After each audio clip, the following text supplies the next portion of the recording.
Good evening, everyone, and thank you for joining us. My name is Stacy Varghese, and I am Director of Leadership Annual Giving and Engagement at St. John's University.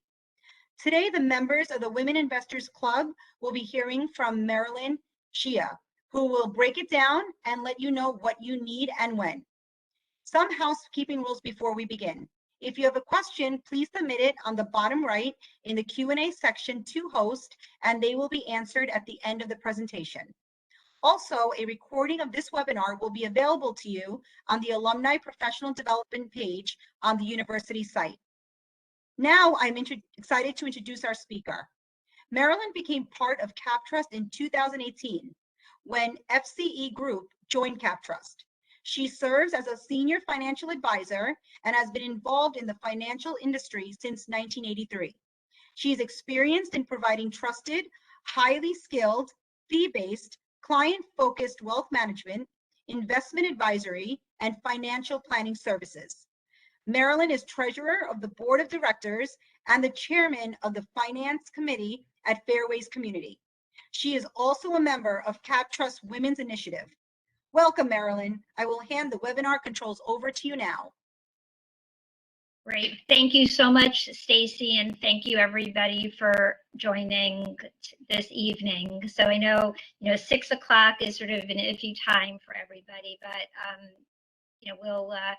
we'll get started. So I'm very excited to be discussing financial planning with everyone today.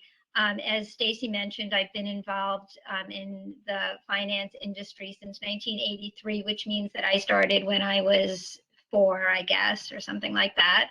And anyway, so before we get started, so what we're trying today is to make this a little bit more interactive. So you can see that so we're going to have a couple of these questions throughout the presentation. And so the first one is just to sort of gauge your sort of level of investment experience. If you can just sort of respond to what is your investment experience, beginner, intermediate, advanced. On the right-hand side of your panel, you should see these questions. And then just click on, I don't know, maybe, Stacy, I'm not sure if everybody's seeing it because I don't know if anybody's responded. I see a few responses coming in. Right. Okay, great. Okay, so maybe you just want to show the results.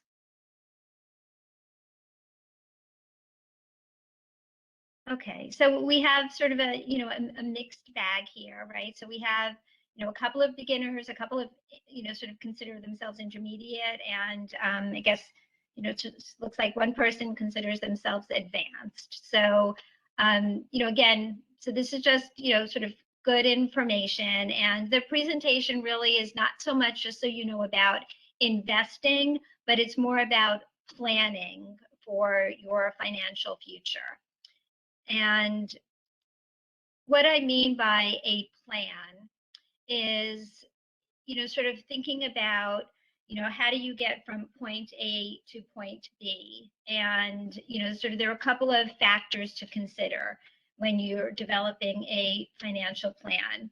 So the first is your current age and when you plan to retire, your annual income and estimated net worth, including savings, and then your current monthly expenses, and we'll get into this a little bit later, and your expected expenses during retirement. And we all have different financial goals. So for many of us, the most important financial goal that we have is to be able to retire one day. But there are also other goals, such as education funding for our children, supporting elderly parents, potentially buying a second home, philanthropy, estate and legacy planning. So we all have different goals. So here's another poll for you that, this way we can just, we'll see that, what types of goals we have and, how we can work towards accomplishing those goals. So Stacy, I guess if you want to show the results.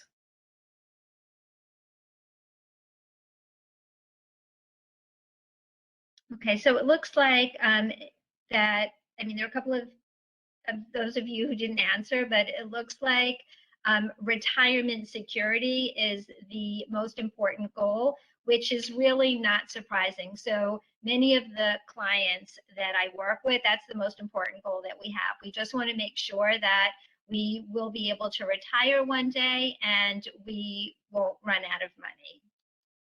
So how do we accomplish that goal and other goals? And, we sort of think about our investments in different buckets.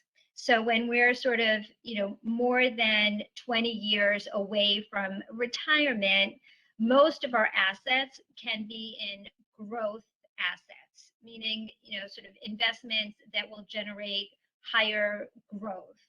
When we sort of get closer to retirement, we want to have more income producing investments. And when we're actually in that retirement phase, we want to make sure that we have some assets that are protected, right? So we call them capital preservation. And we saw that at the beginning of COVID that, you needed some assets that were not going to be affected by the markets. So that's kind of how we sort of view. And again, everybody's situation is different, and but this is just sort of in general terms. So if you think about it, when you're starting out, if you're in your 20s, you want to have more of your investments in equities or stocks. And then when you're in your 60s or 70s, you want to have more of your assets in income producing investments like higher dividend stocks or bonds. And I often get the question of, how much should I be saving?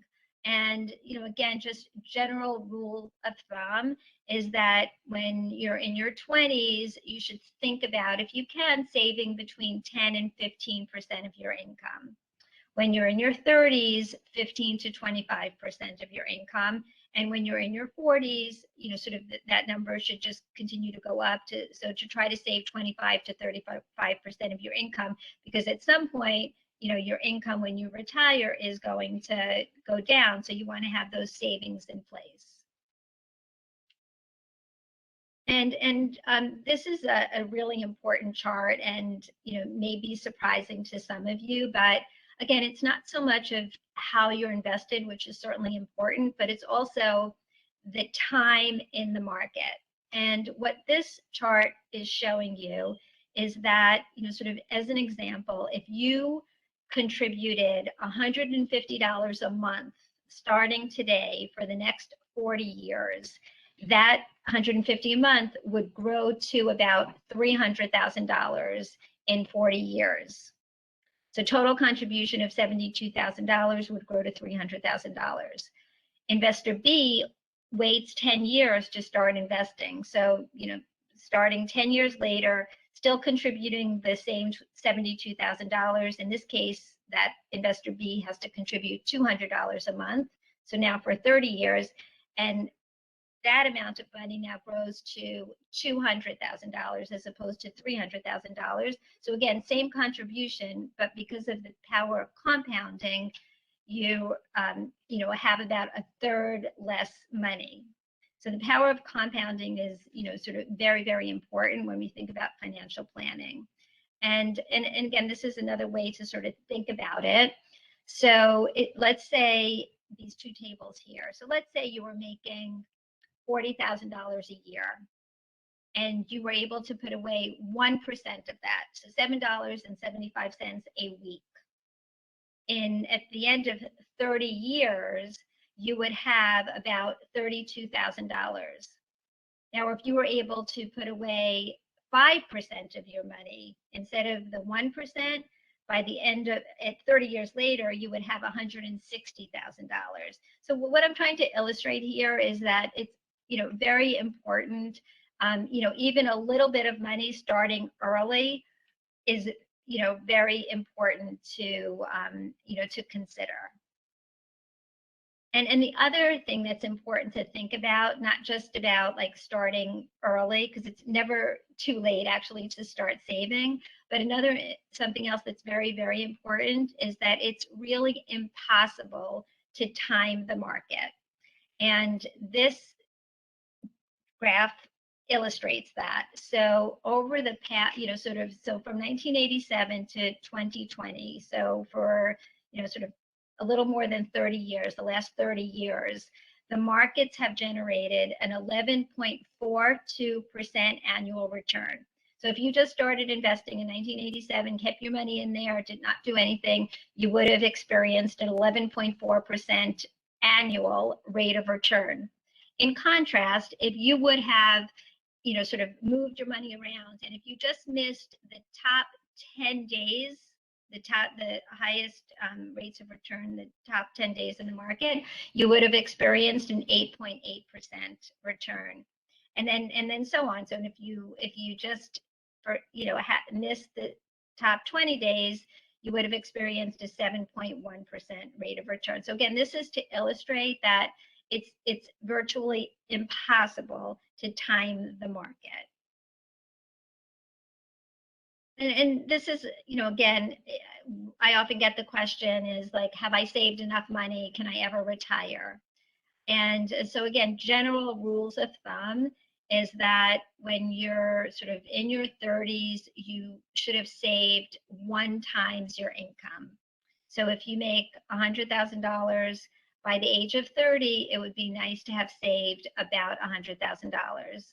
And then sort of going through the years, when you're in your 60s, you want to save a multiple of 8 or a multiple of 10 times your income to kind of be on track. And again, these are just general rules of thumb. So budgeting, these are facts. So 70% of us live paycheck to paycheck. 60% of Americans experience moderate to high levels of financial stress, and 40% of us have monthly debt payments that equal more than half of our income. So, these are facts, and the way to sort of get out of this trap is, by planning. So, planning gives you peace of mind and really helps you sleep better at night. And one of the key ingredients to planning is having a budget. And so before I get into the budget, I think we have sort of another poll here about budgeting. So I'm just curious as to how many of you, so some of you have a budget, which is great. And essentially what a budget is amount of money that's designated for a particular purpose. So I know this is tiny. It's essentially saying that, you have X amount of money budgeted for mortgage, you have X amount for utilities, X amount for transportation. And then at the end of the year, you see how you did relative to your budget.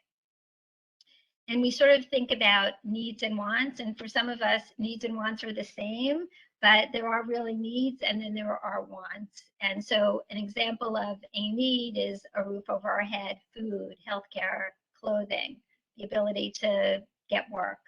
A want is dining out, entertainment, luxury items, jewelry, designer clothes. And then we sort of think about our expenses, fixed expenses and variable expenses. So the fixed expenses are expenses such as our mortgage, our automobile payments, our insurance, child support, alimony. Variables are groceries, utilities. So it's the variable expenses that we can adjust as we go forward. So, it's obviously good news if your income exceeds your expenses, right? And then we can save more towards retirement. The, bad news is if your expenses exceed your income. And even though this is, sort of not good news, it's important to recognize early on, because we can control the variable expenses. We can try to live within our means, and it's important to sort of keep track of those expenses, because it's not just, your income that's important for your savings, but expenses are a critical piece of your financial planning experience. So again here, just prioritizing your various financial goals. So some goals are short-term, and we can earmark funds for those short-term goals, such as purchasing a home, a car, or saving for a vacation. And then other goals are longer-term, right? Saving for your child's education. Again, retirement planning, and how do we do that? So in talking about savings, so we just, Stacy put up another poll here. Do you have retirement accounts? So let's just wait a couple of moments to sort of see. Let's see the results of the retirement accounts. And we'll talk a little bit more about what the differences are between the 401ks and the Roth and the IRA. Stacy, do we have the results of this one?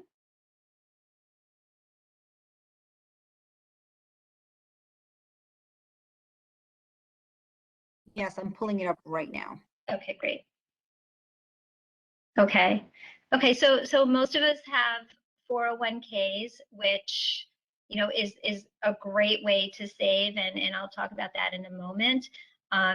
So before that, I just wanted to talk about retirement planning in general, or goal planning in general. So there are some factors that are in our control, such as how much we save and how much we spend, how we invest that money, so asset allocation.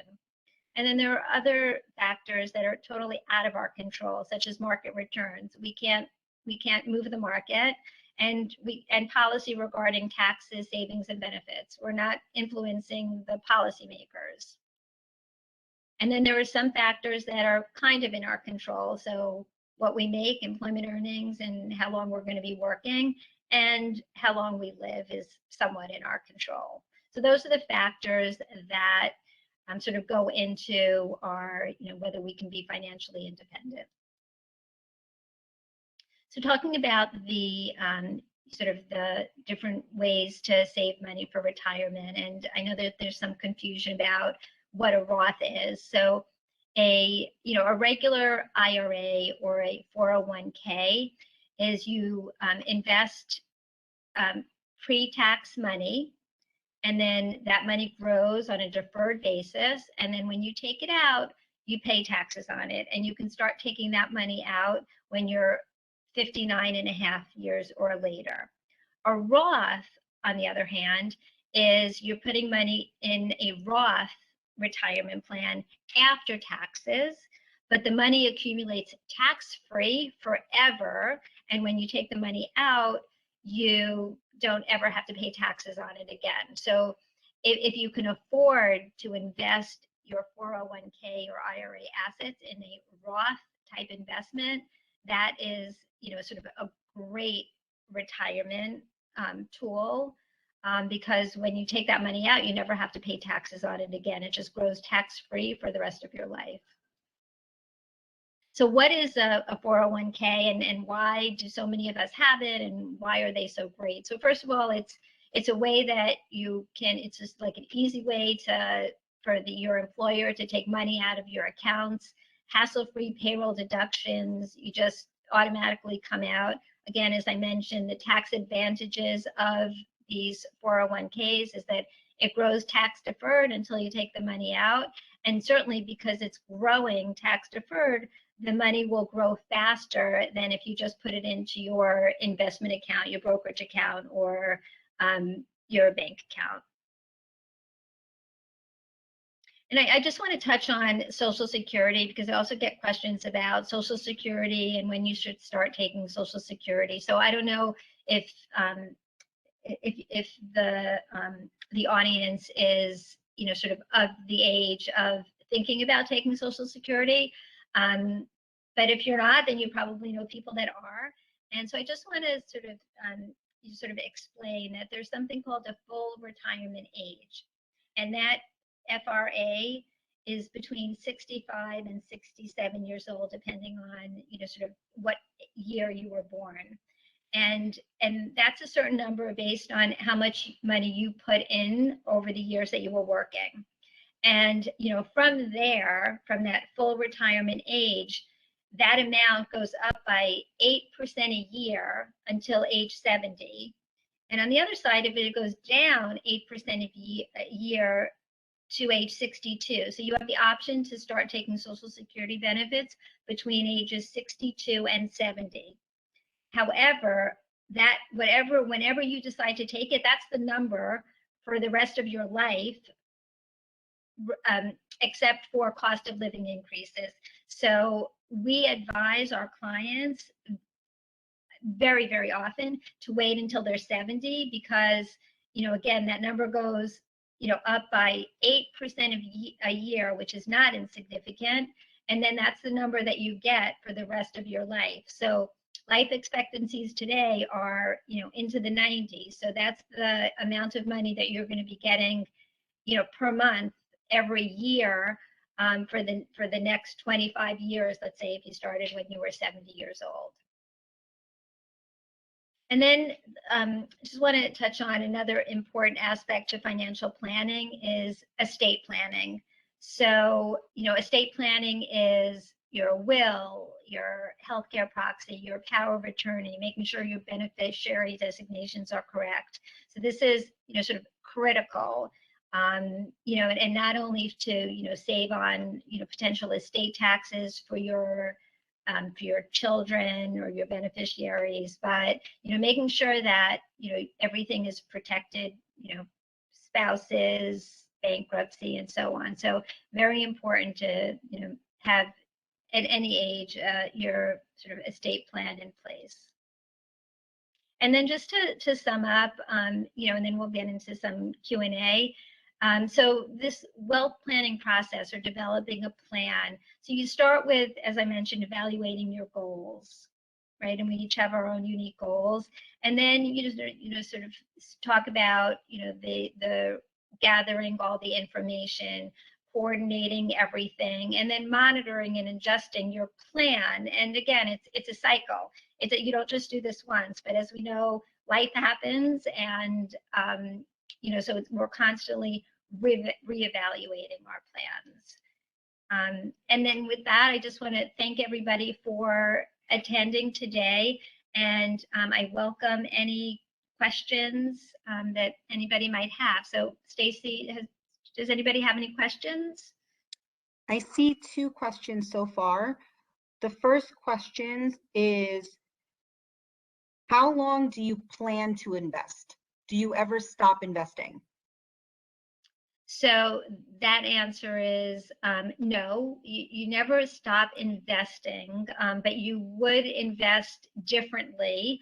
So, as an example, if I have a client that's in their 20s, I would have them be invested much more aggressively than a client of mine in their 70s. And again, it depends on lots of other factors, but just sort of looking at that. But even your, clients that are, sort of older, or maybe even somebody that has a lot of money that doesn't really need the growth, you still want to continue to be invested, because if not, sort of inflation will eat up your money, right? So it will sort of diminish your money if you don't have your money invested. But the way that the money's invested, there's lots of different investments, right? There's stocks, there's bonds, there's real estate, there's private equity, there's lots of different types of investments, and depending on your risk and return will sort of help you kind of figure out how you should be invested. But I would say you never stop investing. Is there a penalty for moving money from a 401k to a Roth? So there's no penalty for moving money from a 401k to a Roth, but you would have to pay taxes, because the 401k money went in pre-tax. So you could always move money from a regular IRA or a 401k to a Roth, but you would have to pay the taxes, which may make sense. And you would have to look at your your income bracket, your tax bracket when you want to make the move, to determine whether it makes sense to do that. And that's an analysis that we do for many clients, is to sort of figure out whether they should be moving money from an IRA or a 401k to a Roth, and to do it in increments or to do it in one lump sum, or when to do it. So that's all part of the that was a very good question, all part of the financial planning. If you have student loan debt, how do you balance paying off those and investing in retirement? That's a good question too. So it really depends on the rate of, what the rate is, the interest rate that you're paying on the student loan. So if you think that you can earn more money in the market, and depending on how your money's invested, then it makes sense to start planning for retirement and investing that money. But if you have a student loan that's charging a very high rate of interest, then I would recommend paying off that loan first. And just something that we didn't talk about so much is credit card debt. So credit card debt is extremely expensive, right? Like credit card debt, you could be paying 20% on your, credit card. And so I would always recommend paying that off for sure before you start investing your money. But student loans are iffy depending on what the rate is. I am currently 45 years old and do not own any stock. My main investment is my 401k. Is that enough? So I would say yes, it is enough. And in your 401k, you have options of how to invest. And so even though you don't have money outside of your 401k, and many people just have just saved in their 401k, and that's totally fine. But just make sure that that money is growing for you. So, it shouldn't all be, let's say, in bonds or short-term bonds that are really earning nothing. So if you're 45 years old and then you're not going to be touching that money until you're at least 59 years old, and hopefully later than that. So you just want to make sure that you have that money kind of working for you in the stock market, or partly in bonds, partly, but some of it at least in the stock market. Good question. What's the best way to identify what stocks to invest in? What should I be looking out for? So there are different ways to look at stocks. So you want to sort of have a diversified portfolio, right? So you don't want to just have Apple stock, even though you would have done very well if you had Apple stock for the past 10 years or 20 years. But you want to have a diversified portfolio, and it's a good question.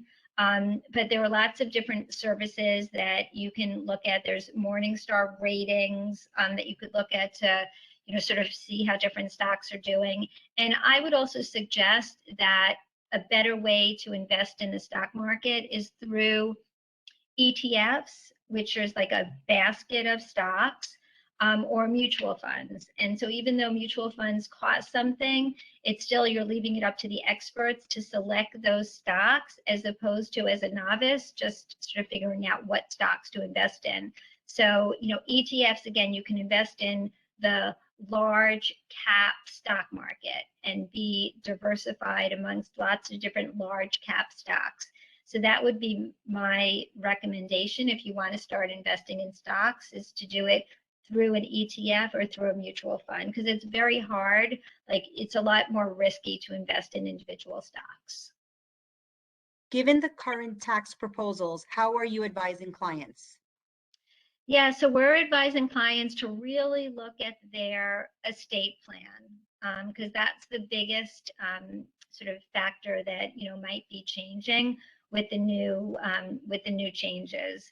And then besides that, there's not really that much that investors can do today, but that the estate planning is potentially critical. But beyond that, there's not that much that we can, do to change, sort of what we're going to be paying in taxes next year. The final question I see is, I currently do not have a financial advisor. Are they expensive, or can I do it on my own? So we often say that that we earn, we save clients more than they pay. So our financial advisor is expensive. I don't know. But, I think that, like, you go to a dentist to fix your teeth, you go to a lawyer to help you with sort of law issues, right? You go to a doctor when you have health problems, and it's the same thing with financial advising, that some people think that they can do it on their own, and some people can do it on their own. But if this is not something that is your expertise, then I think that the cost is sort of well worth it to work with a financial advisor. Excellent, thank you. I think we went through all the questions. Do you have any last thoughts or words you would like to share? I just want to thank everybody. Those were all like great questions, and lots of questions, and I really appreciate it. I appreciate your time. I mean, if anybody ever, has any, you see my contact information here. If anybody has any other questions, feel free to contact me. And, I think that Stacy did a great job in hosting this. So thank you, Stacy. Thank you. Well, with that said, thank you everyone for joining us today, and a special thank you to Marilyn for such an informative presentation. For her complete bio, please go to stjohns.edu/APD series. Here you will also find a schedule of upcoming webinars and past recordings. In the meantime, I hope you have a great evening. Thank you all.